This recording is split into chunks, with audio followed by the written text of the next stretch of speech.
we speaking on. I told my homeboy, I said, yeah, man, I'm about to deal with this situation with this guy, man, who did some rips and down moves. And I'm gonna let him say what did my homeboy say. No, you said you came out here to check Charleston White, and he said, "Damn, he gone." I'm gone, man. That's all you gotta say. Yeah, you said, "Damn, he gone."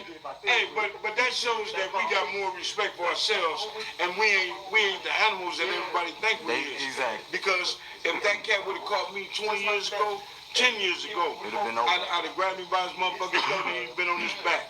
I'd have pulled out my pistol and made that motherfucker taste it. Now you talking about pulling your dick out of motherfuckers like that. Taste this dick, my nigga. Right. Now, I can resort back to that bullshit. You know what I'm saying? But that's not me. But this is what could have happened if he really was fucking with somebody that's really active and out there like that. Right. You know, and this dude just don't understand it. Right. You playing with fire, my nigga. Well, what's unfortunate about the whole situation, because his whole point of view is that he want to help the kids, right? Yeah. And I think Unc said it while y'all was talking. We couldn't see everybody. We just saw you on the footage that we got.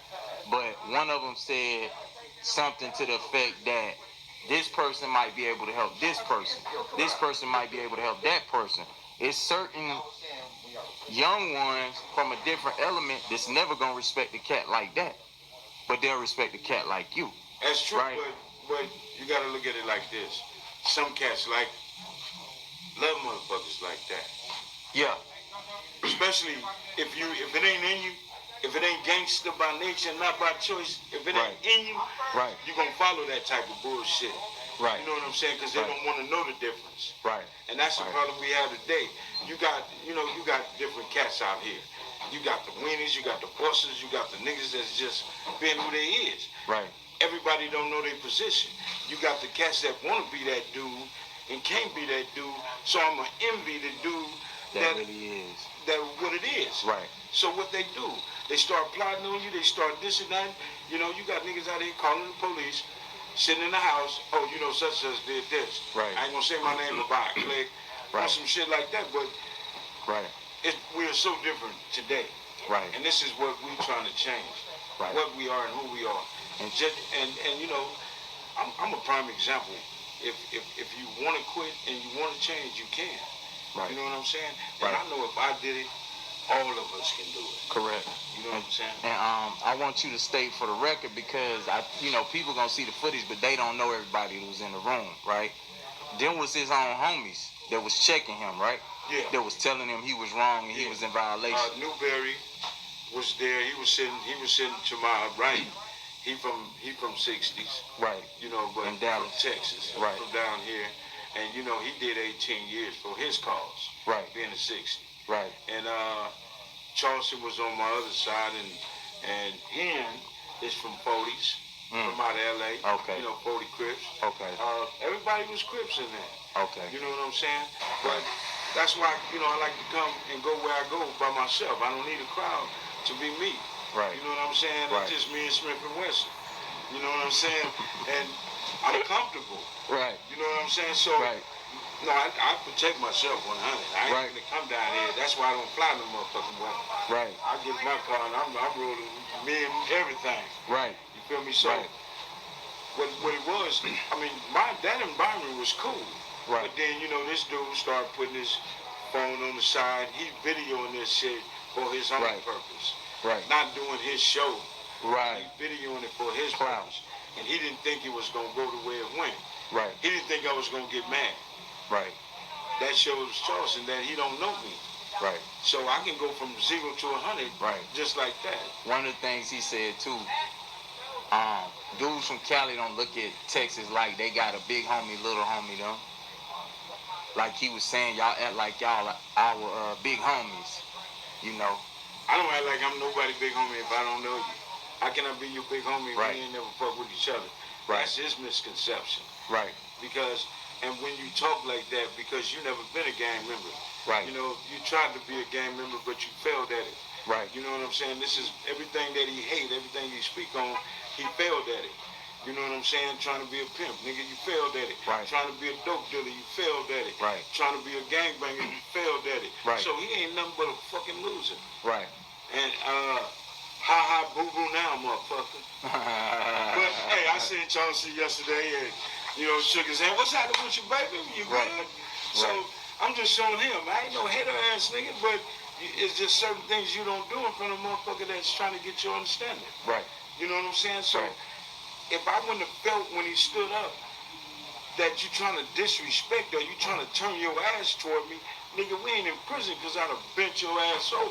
Right. Nigga, this how you want to get out? Right. You know what I'm saying? Cause so I could have treated him all different kind of ways in that Right. situation. Right. But looking at him and then all I asked Charleston, just say you want it. Right. And if he would have said he wanted, now you're a grown man. Right. Now I'm gonna treat you like one. Right. I got you. Right. So he didn't. Right. And that's when it's enough. Because Right. I don't get no points from coming to Texas and touching that Right. cat. Right. And I'm not putting all the Texas dudes, Bloods and Crips, and his bullshit. Right. It's just me and Charleston. You know Right. what I'm saying? Like he trying to put all the Bloods and Crips in one basket from California, talking about they all ain't shit. Right. You don't know all of us. Right. It's Right. Bloods out there doing their thing, trying to give back. It's Crips out there giving back. Right. You know what I'm saying? If Right. you knew that, you wouldn't be talking this bullshit. Right. You know, fuck Mox Cody. He was woo-woo. Hold up, homie. You don't know these brothers. Right. And the only reason why I got mad at that is because this man lived his belief when he was alive. Right. He was a straight Crip. Right. Just like all of us. So we got to give each other our props for being who we are. Right. But when you get motherfuckers just trying to defame and take, nah, man, you ain't, Because they can't really be that. he wish he Right. could have been that type of cat. Right. Exactly. You know what I'm saying? Exactly. So, yeah, on Yeah. that note, man, it Yeah. ain't worth it. So Uh-huh. I just hope everybody out there stop fucking with it and And listening to that dude. One more thing, James, and I know it's hot out here. I told you yesterday, man, that I appreciate you for telling the truth and to begin the process for all the truth to come to light Right. about that Tupac story, man, because Tupac had become like this mythical, iconic figure. People wanted to say he was gonna come back in 7 years, and I know you heard all that, the stories, he ain't dead and everything else. Yeah. So I just wanted on camera for everybody to know, hey Rude, Dwayne Hendricks, founder of USA, I'm saluting the brother James for telling the truth about what was really going on at that time. You know, and the truth, it really is what it is. You know, Tupac, to me, this is my personal opinion, he would be here today if he would have not got in that situation. You know, this is some gang banging shit, my nigga. You know, Right. you're not from here and you shouldn't have gang banged. Right. But people get mad at me and don't understand what I'm trying to say. If Tupac would have never pretended to be a Piru or activated himself as a Piru, he would have stood still. He wouldn't have moved. The ones that had the altercation with Orlando Anderson, they should have took that upon themselves. Right. Leave Tupac out of it. He the Right. artist. He the money. Right. So once you allowed your money to get into the gang banging aspect of it, we lost that. And once you lost Tupac, we lost Death Row. That's Death right. Row was done after that. Right. So if these people don't understand that, man, it is what it is.